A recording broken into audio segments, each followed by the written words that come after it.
everybody. Reporting to you again from the Glamour City, Hollywood.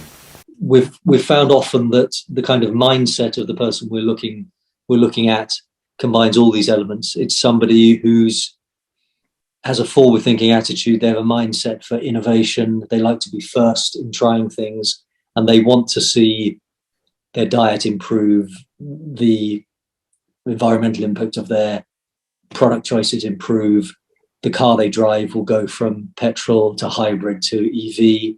So this is the kind of market we're looking at. And I think if you look at a brand like Patagonia, they have a huge and varied demographic buying, but the sort of shared value is of trying to do better. And our mantra of made from good decisions is what drives us forward. And it's the idea that people are looking for incremental changes in their life to push things forward so we can have a better future, that we can have a better environment and a better relationship with the planet.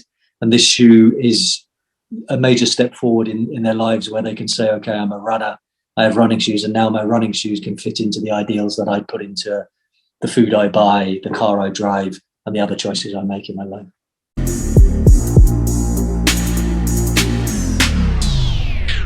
If you love listening to this show, please consider giving a rating and a review on Amazon Alexa or wherever you listen. We want to continue bringing you this amazing content, and part of our ability to do that means that we need a big audience. Now, it may not seem like much, but rating and reviewing the show will help more people find us, just like how you found this show. Simply on any podcast platform, search for a show, scroll down to the bottom, and push 5 stars. It's that easy. Thanks for supporting the show.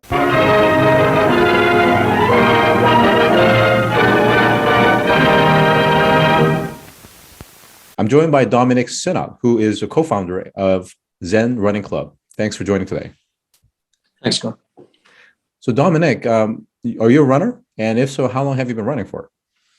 I am a runner. I've been running, I think I joined an athletics club, a track and field club, when I was about 12 years old. So I've been running my entire life. Amazing. So about how many pair of shoes do you think you've gone through in your lifetime? Very good question. Running shoes, probably in the hundreds. I've also worked in the sports shoe industry for a long time. So I've, over the time, amassed quite a number of pairs of sneakers. Now, of course, for avid runners, and certainly those that are doing semi-marathons or even super marathons, for instance, shoes is incredibly important. And of course, they're almost religious to the point of when they actually renew their shoes. Do you have a kind of a metric in terms of either kilometers or maybe days or months where you say, okay, it's time for a new pair of shoes? Having worked in the industry, 500 miles was usually set as a benchmark. However, as the technology in shoes improves and the cushioning becomes more robust, more durable, depending on the weight of the runner and what have you, it's variable. I've got a pair of shoes now, one of our early test pairs of shoes, which I've put in perhaps over 1,000 miles into. Many people would perhaps believe that shoe is gone. For me, the cushioning seems intact, the grip is intact, and the uppers are intact. So I'm carrying on with it. Well, that's a really interesting story. And I know that some people, once they find a pair of shoes that they really like, they will not actually change models or makes. They will make sure that consistently almost subscribe to getting new pair of shoes come in, let's say every 3-6 months, or in this case, let's say 500 kilometers. How stringent are you? And then do you look for new pair of shoes with the latest feature or capability every few months? I have done. The position I'm in, because we obviously have our own shoe, I'm running on our own shoe, but it's also necessary that we look at what's on the market, the competitors, and we test and we review everything that's out there. So there's a rotation of shoes I'll wear, and this could be innovations in the market. So we'll get a pair to test it out to make sure that if something's happening in the marketplace, we're well aware of it and we're able to react to it. All right. So we're talking about your organization called Zen Running Club. It was founded in Amsterdam in 2020, and it was really meant to help support sustainable running shoes. Because, like we've been talking about, if you're a runner and they multiply by the times of people in the world that are running or even leisurely walking or running, there's a lot of shoes and a lot of shoes that's probably being thrown away. So tell us a little bit about what it means to be a vegan approved sports shoes on the market. Well, the vegan approved tag can be applied to a shoe that's entirely plastic. So there are brands out there that will use the vegan approved identity for their product. We wanted to have the vegan approved identity, but at the same time move away from oil-based products, oil-based materials. So it was important for us that we had this dual message of made from plants and vegan approved. So this is a pretty innovative and a bit of a tall order, because like we talked about in the beginning, you yourself have been an avid runner for pretty much your entire life. So you understand the importance of performance, support, of course. So it has to be relatively competitive vis-a-vis other brands that are out there. So how do you create something that has a level of performance, but has this level of sustainability? And just to get a little bit specific, I believe you guys are using ingredients such as sugarcane for the midsole, castor bean foam, eucalyptus for the sock liner, eucalyptus for the upper, natural rubber for the outer sole. Can you elaborate? The materials we used, we have to ensure that they're up to the task and that they are, as you said, competitive. They're as good or even better than what's used from mainstream synthetic materials. So first and foremost, this has to be a superlative running shoe. It has to work, it has to perform exactly as we want it to. And then we apply the materials to make it do that. So as you said, the upper is eucalyptus. This is knitted, so we can create the performance of zoned area. So you can have ventilation, you can have stretch, you can have durability, all from one piece. And the beauty of this as being a digitally knitted upper is that there's no offcuts. So it's two pieces of thread. And when the process of the knit is finished, the thread is cut and there's nothing left over. The midsole is predominantly sugarcane, but technology at the moment, the biotech, won't allow us to create a material which will fulfill the performance needs that we demand of the shoe, that it can be competing with everything in the market that it's up against.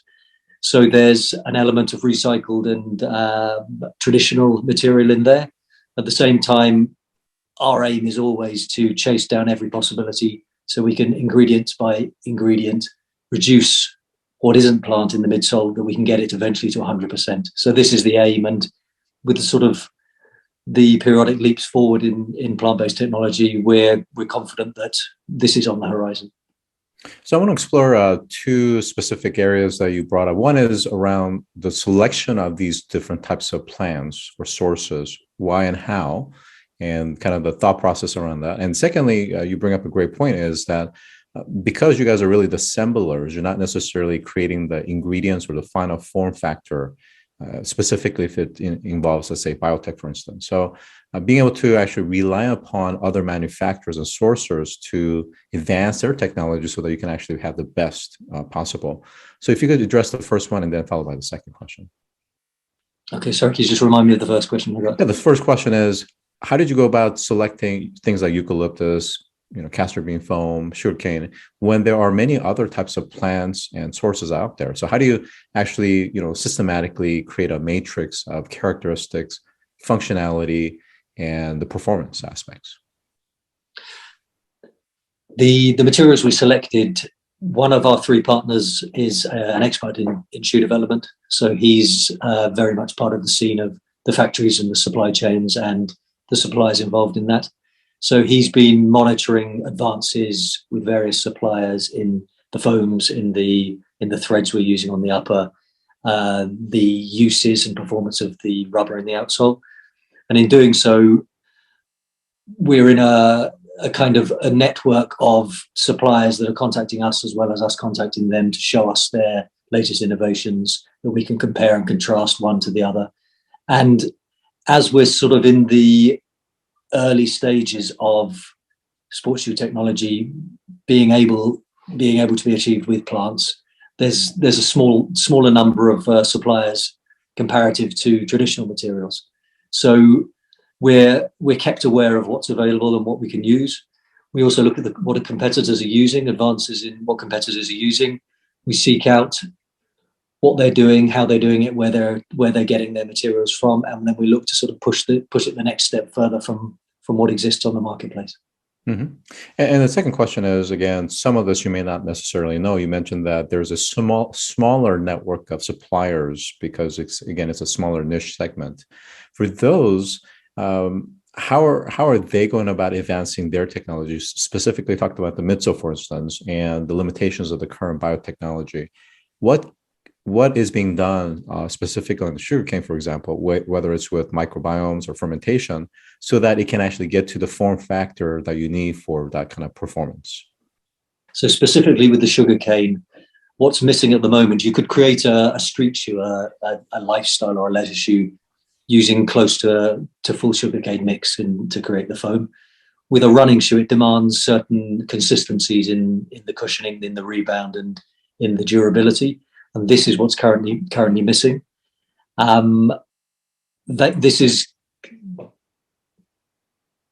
This gap is currently filled with recycled or traditional materials. We are waiting on. No, this doesn't answer the question at all. In short, the specifics of that I can't answer for that. We are privy to the information that the supplier gives us. We can look into what they give us, but they're not sharing with us what advances are on the horizon that we can expect and look forward to. Okay, so let's switch gears and talk about the target segment. Tell us about who are your potential customers, and how do they reconcile or how do they decide relative performance over price and sustainability and some of the other attributes? We see a wide and varied market for our products.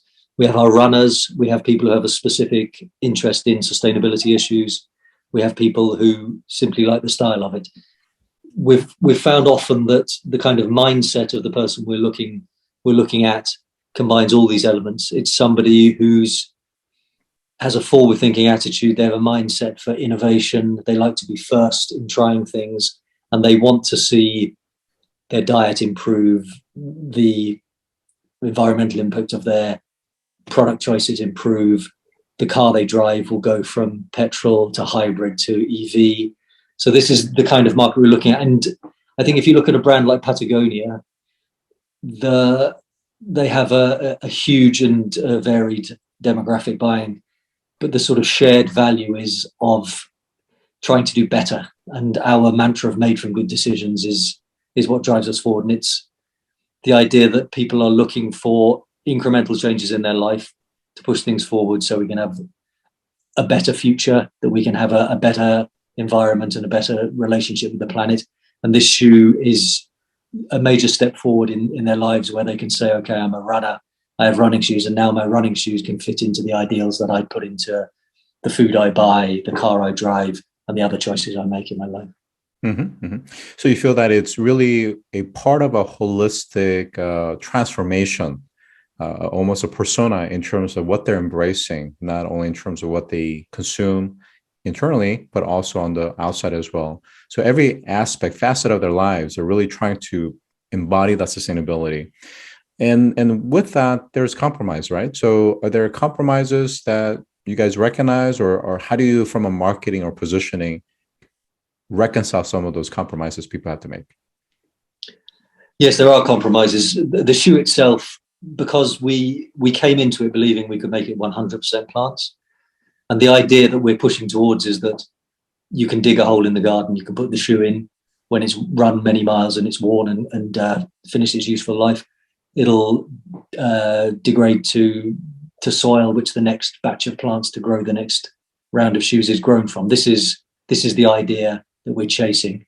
At the moment, we can't do it because we realize then, specifically with the foam, you cannot yet achieve it to have the performance that we demand, because ultimately it has to be a performance running shoe that's made of plants rather than a plant-based novelty applied to any product we wish to do it to. So our approach to this is an honesty, and going back to our claim of made from good decisions, meaning that we focus on what we can do and we're honest about what we can't do. And then whenever we do get the chance to make these incremental improvements, we publicize this. We make it clear what we're doing, and it's the community aspect of the brand as well. It's Zen Running Club. The club is very specific there, that we want to have feedback from our consumers, from the wider world, the community we interact with, that they're part of the journey of their shoe becoming better, them helping us achieve this ultimate aim. I think you could equate it with electric vehicles. They are the best we can do yet, but still we have issues with disposing of the batteries, and various other things aren't perfect in there. The plastic in the interior of the car won't always be recycled for price issues or for performance issues. But it's always these steps that we can move forward with. And as we're doing, going back to what you earlier said with biotech, when they come up and present us new solutions, we can integrate this in, and there's sort of everything moving in parallel. And before we know it, we're going to have solved 1, 2, 3, 4 of these parts of the jigsaw, and people's lives then become the sort of idealistic vision they had of them. It's achievable, I believe. So I'm going to bring up an interesting perspective, is that we've spoken to large manufacturers, let's say, for example, GE. And when they think about, let's say, something as simple as a light bulb, and you think that it's a single unit, but it's made up of many different components. So what a lot of manufacturers are starting to do in terms of sustainability is they recognize that not all the components can be fully recycled. So they're trying to make it componentized. So in other words, there are parts that will go out, but then there are parts that may have a longer durability or longer shelf life.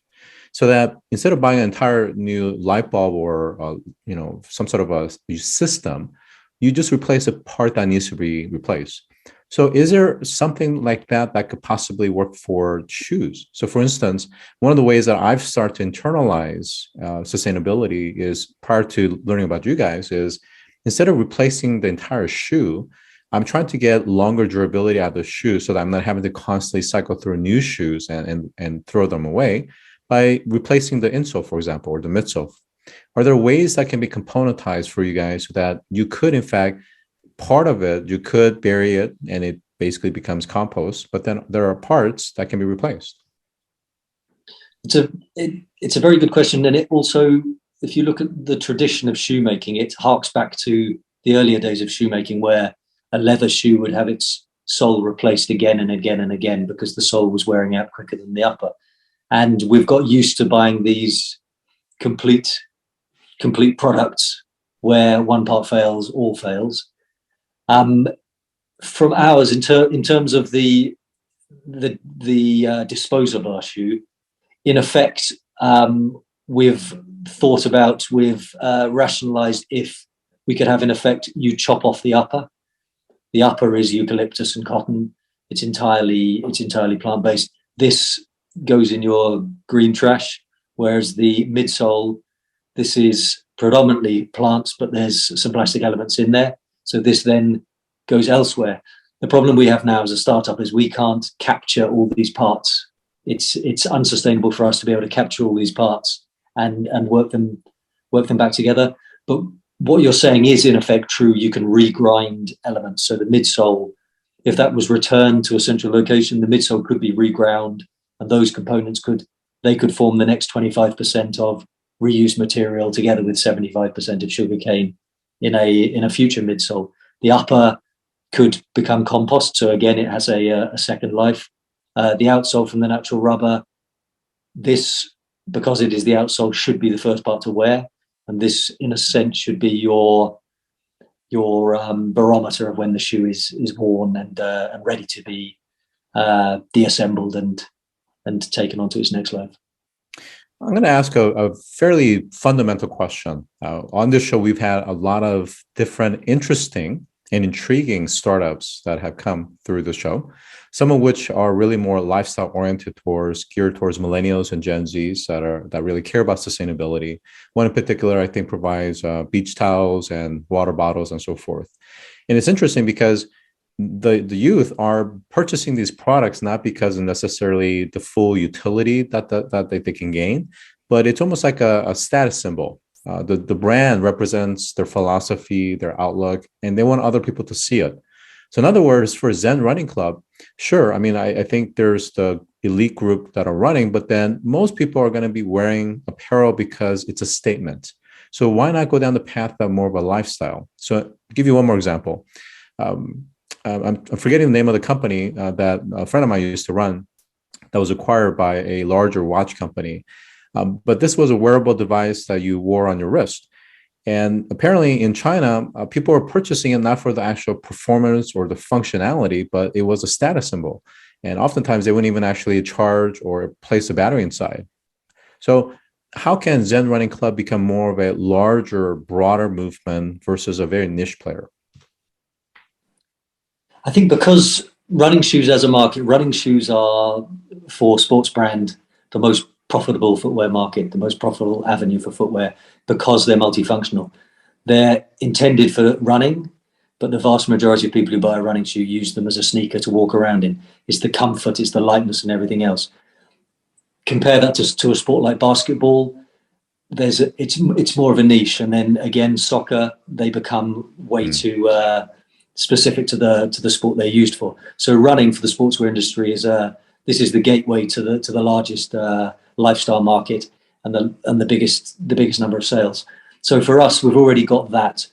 The nature of the shoe we have, the design of it's low on branding. The branding of the shoe is the silhouette and these little pop details running up the heel and on the tongue. So it's kind of, you look at it like a Porsche 911 or something. It's you recognize it by the shape rather than a huge logo on the side of it. And as such, we've got ourselves in a position where our shoe is a sort of simple, clean aesthetic that people want to cross over between their wardrobe, their daily wardrobe, and their running wardrobe. So we have people that have bought two pairs, one that they want to wear in the color that matches what they wear on a daily basis, and one in the color which they like to match up with their running kit. So we're already seeing that, and we're happy for people that don't see themselves as runners to enjoy the comfort, to enjoy the performance, because if you've got a body, if you're moving, this is an athletic pursuit. You're a runner if you're a surgeon working in ER, walking 10 kilometers in the evening. You're a runner if you're a chef in a restaurant that's up and down the kitchen and the place the whole night. So we're happy that our product can sort of spread beyond its core running market and into the lives of runners and non-runners alike. And we've also got, on top of that, we've got apparel which spreads between what we call after run, so more comfort, more lifestyle-based apparel, which sort of tells the story of our brand in a relaxed way. And then we'll have coming performance apparel made from materials like bamboo and eucalyptus, which will also, as well as performing, they'll have a more laid back look. So these can sort of switch between people's daily wardrobes and their sports wardrobes. Mm-hmm. So my final question is really in terms of, if you were to compare and benchmark your marquee pair of shoes with something that's more mainstream, what would be the closest comparison? And in terms of pricing wise, where do you guys stack up? Look at the price of our shoe. US price, it's $139. And performance wise, it would stack up against a shoe like the Nike React Infinity, which comes out slightly more expensive than our shoe and a lot heavier. But in terms of performance, it offers the same sort of cushioning. It's got this same rocker sole technology, which rolls you forward into your next stride. We would like our shoe to sort of develop the same sort of cult following that shoe does. It's a market leading shoe because it performs well.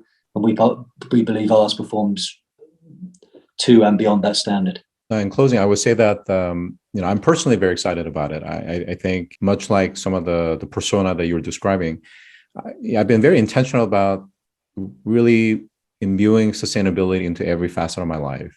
And I think that goes down to the pair of the shoes as well. So this is a really nice choice. And one of the things I think we've heard through many different guests on the show is that when it comes to transforming people's lifestyle and really philosophy, yes, it is, some of it's through ideology, but a lot of it is actually about providing choice. And with choices, people are going to certainly, choose the better one that's going to be better for them and better for Earth as well. So I'm very excited and welcome Zen Running Club to the choices that are out there. So with that, I've been joined by Dominic Sinnott, co-founder at Zen Running Club. Thank you, Scott. If you've enjoyed this episode, take a moment to rate our show on any podcast platform that you listen to. Scroll down to the bottom and push 5 stars. It's that easy. And as always, thanks for listening.